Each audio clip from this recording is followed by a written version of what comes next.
भारत का पड़ोसी देश बांग्लादेश, जहां बड़ा सियासी उठापटक हुआ और ऐसा माना जाता कि कुछ घंटों में हुआ, लेकिन इसकी पटकथा पिछले कुछ महीनों से लिखी जा रही थी। हम कहें चुनाव के बाद से लिखी जा रही थी तो गलत नहीं है। बिल्कुल।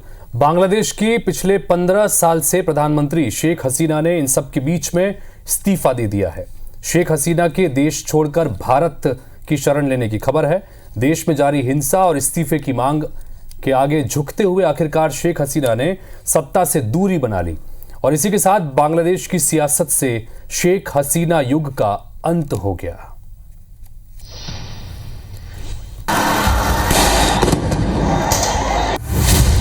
धधकते शहर, बंगबंधु की प्रतिमा खंडित, सड़क पर प्रदर्शनकारी, पीएम हाउस में हंगामा, विरोध की आवाजें, शेख हसीना का राज खत्म, पहले पद फिर छोड़ा देश।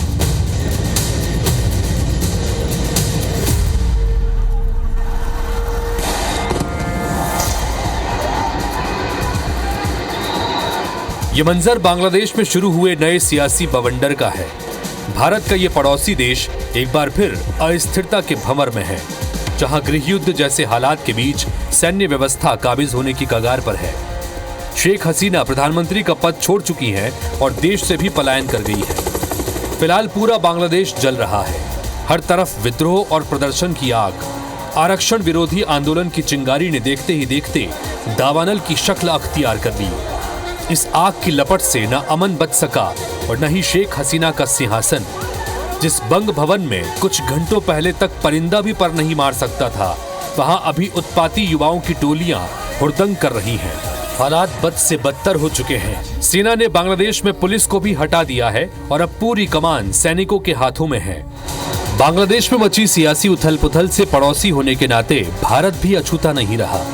पश्चिम बंगाल समेत देश के कई राज्यों के राजनेता, कांग्रेस और बीजेपी नेताओं ने बांग्लादेश के घटनाक्रम पर चिंता जताई और सभी पक्षों से शांति की अपील की। बहुत दुख का बात है। आज जैसा बांग्लादेश में कुछ दिन पहले से जो घटना एक एक करके घट रही है, बहुत सारा लोगों का मृत्यु भी हो गया। हम चाहते हैं कि बांग्लादेश नॉर्मल जो जगह है उससे वापस आए और सब जो छात्र लोग हैं वो शांति में रहे और देश को आगे बढ़ने दे।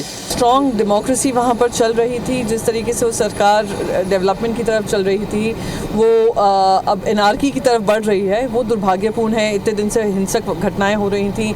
स्टूडेंट प्रोटेस्ट बढ़कर इतनी हत्याएं हो चुकी हैं और एक अस्थिरता का माहौल बन गया है। दुखद है कि हमारे पड़ोस में बांग्लादेश, जिस बांग्लादेश के निर्माण में भारत का बहुत बड़ा योगदान है, तो वहाँ राजनीतिक अस्थिरता पैदा हुई। लोकतंत्र के रास्ते पर जो उनके बलिदानियों ने उनके लिए निकाला था, उस रास्ते पर आगे बढ़ेगा और ये जो मिलिट्री शासन है ये बहुत अल्पकालिक शिष्ट होगा। 5 अगस्त 2024 ये तारीख एक बार फिर बांग्लादेश के इतिहास में याद रखी जाएगी, क्योंकि इस दिन न केवल शेख हसीना सरकार का पतन हुआ, बल्कि उपद्रव का एक ऐसा दौर शुरू हुआ जिसने सत्ता प्रतिष्ठानों को भी नहीं बख्शा। लोग तोड़फोड़ करते हुए पीएम हाउस में दाखिल हुए और वहां जमकर हुड़दंग मचा। प्रदर्शनकारियों ने पीएम हाउस में किचन और वहां के बेडरूम तक को नहीं छोड़ा। पीएम हाउस में कोई खाना खाते दिखा तो कोई बिस्तर पर आराम फरमाते नजर आया। बांग्लादेश में मचे इस कोहराम का अंत कैसे होगा, वहां दोबारा लोकतंत्र कैसे पटरी पर आएगा, ये ऐसे प्रश्न हैं जिनका उत्तर अभी किसी के पास नहीं है। Bureau report, IBC 24।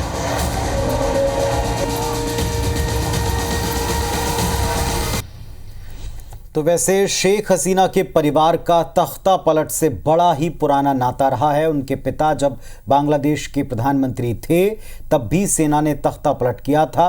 तख्ता पलट जब हुआ तो पूरे परिवार का कत्ल किया गया और इसके बाद शेख हसीना अकेले कैसे बच गईं, ये भी अपने आप में एक दास्तान है और इस दास्तान में बहुत सारे फैक्ट्स हैं। बिल्कुल। साल 1975 की बात है जब शेख हसीना के पिता शेख मुजीबुर रहमान बांग्लादेश के प्रधानमंत्री थे। तब देश की सेना ने बगावत कर दी और उनके पूरे परिवार के खिलाफ विद्रोह कर दिया। कुछ हथियारबंद लड़ाके शेख हसीना के घर में घुसे और उनके माता पिता के साथ भाइयों की क्रूरता से हत्या कर दी।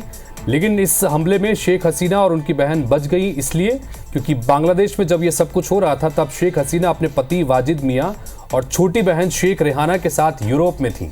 इसके बाद शेख हसीना कुछ समय तक जर्मनी में रहीं और फिर भारत आ गईं और तब भारत की इंदिरा गांधी सरकार ने उन्हें शरण दी और कुछ वर्षों तक वो भारत में ही रहीं। 1981 में शेख हसीना अपने देश बांग्लादेश वापस लौटी, जहां उनके समर्थन में लाखों लोग एयरपोर्ट पर जुटे, पूरे देश में अपने समर्थन में लोगों को खड़ा किया। 1986 का आम चुनाव लड़ा, हालांकि वो तब हार गईं क्योंकि चुनाव में सेना का दखल काफ़ी ज़्यादा था। फिर 1996 आया, स्वतंत्र रूप से चुनाव हो पाए, शेख हसीना की पार्टी जीती और शेख हसीना ने प्रधानमंत्री का पद संभाला। 2001 का चुनाव, फिर शेख हसीना हार गई, लेकिन 2009 में जब वो बांग्लादेश की पीएम बनी तब से अभी तक लगातार 15 साल 3 टर्म उनकी सरकार देश में रही।